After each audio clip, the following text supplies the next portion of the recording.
Kali yang keberapa ke Aceh? Saya telah sampai ke Aceh kali kedua. Kali pertama pada tahun 2014 dan yang sekarang adalah pada bulan Ramadan. Sangat suka datang pada bulan Ramadan. Apa yang paling berkesan suasana Ramadan di Aceh? Suasana yang sangat berkesan di Aceh pada bulan Ramadan adalah suasana sembahyang di Masjid Raya Baitur Rahman, di mana saya sangat kagum melihat bahawa pada waktu subuh sangat ramai jemaahnya. Kalau saya kira di Kuala Lumpur, di tempat masjid saya, anggaran kehadiran jemaah lelaki di masjid itu pada subuh sama dengan satu penuh masjid saya.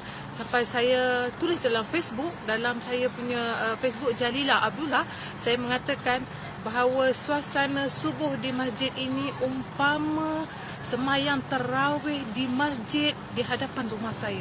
Saya kata Masya Allah, ini kekuatan yang ada di Aceh sebenarnya. Itu baru subuh. Bayangkanlah kalau hari Jumaat pada bulan Ramadan, pasti hebat. Dan saya sangat suka di sini adalah di mana suara imam-imam yang menjadi imam di masjid sangat-sangat sedap. Bacaan dan makhrajnya sangat sempurna. Dan inilah pelancongan Islam yang kita kena tegakkan. Dan di sinilah saya melihat kekuatan umat Islam di Aceh bangkit selepas tsunami. Bukan senang orang nak bangun sembahyang subuh berjemaah kalau tidak bersungguh-sungguh. Tapi inilah Aceh. Di sinilah selepas tsunami kita lihat agama bangkit dengan jayanya. Setelah melawat tempat-tempat pelancongan, sejarah, budaya, kemudian tempat-tempat tsunami, apa yang terkesan? Tempat-tempat tsunami semua saya telah ziarahi dan saya tengok orang Aceh sangat hebat. Yang kali yang terbaru saya melawat ialah kapal apung, di mana tak sangka ada museum dalamnya. Sebelum ni kami hanya melihat dari atas. Kali ni dapat masuk. Masya Allah, sungguh-sungguh orang Aceh seorang yang sangat kreatif, aktif, dan kalau betul-betul digabungkan dengan kekuatan beragama, belajar fardu ain lagi sungguh-sungguh, mereka akan jadi orang yang hebat di dunia ini. Dan saya yakin Aceh boleh bertambah maju lagi sekiranya mereka ditingkatkan lagi dengan pembelajaran yang lebih produktif. Banyak-banyak tempat di Indonesia yang telah dilawati. Apa perbandingan dengan Aceh? Perbandingan dengan Aceh sangat membawa saya rasa bertuhan. Saya rasa Allah sangat dekat dengan saya. Sebab bila melihat pembangunan, saya melihat orang Aceh bersungguh-sungguh.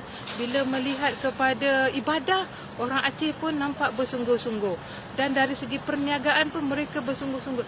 Dan yang paling saya terkesan di sini, saya tidak takut berjalan di Aceh. Kerana orang-orang di sini sangat menghormati orang-orang luar. Seperti mana saya berada di Aceh ini, terus terang saya seolah-olah berada di Madinah. Sebabnya saya menginap di hotel yang terdekat.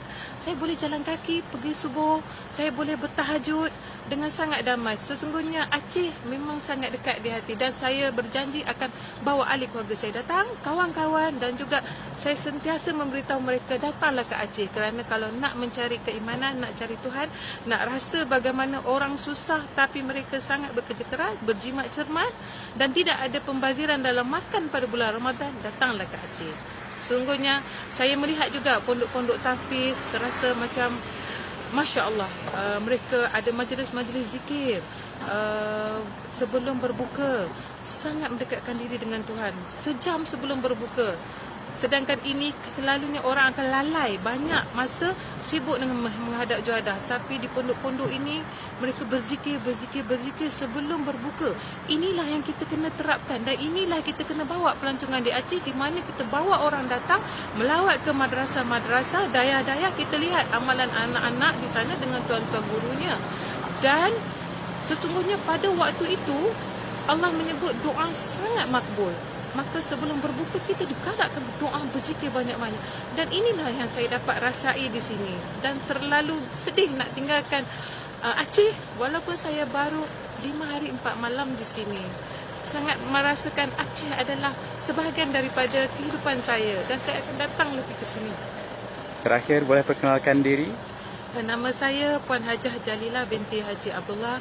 Saya merupakan pengurus pemasaran di jabatan di Galeri Ilmu Sdn Berhad, iaitu sebuah syarikat penerbitan buku-buku Islami, majalah Anis dan Asuk, dan juga penerbitan production TV dan radio di Malaysia.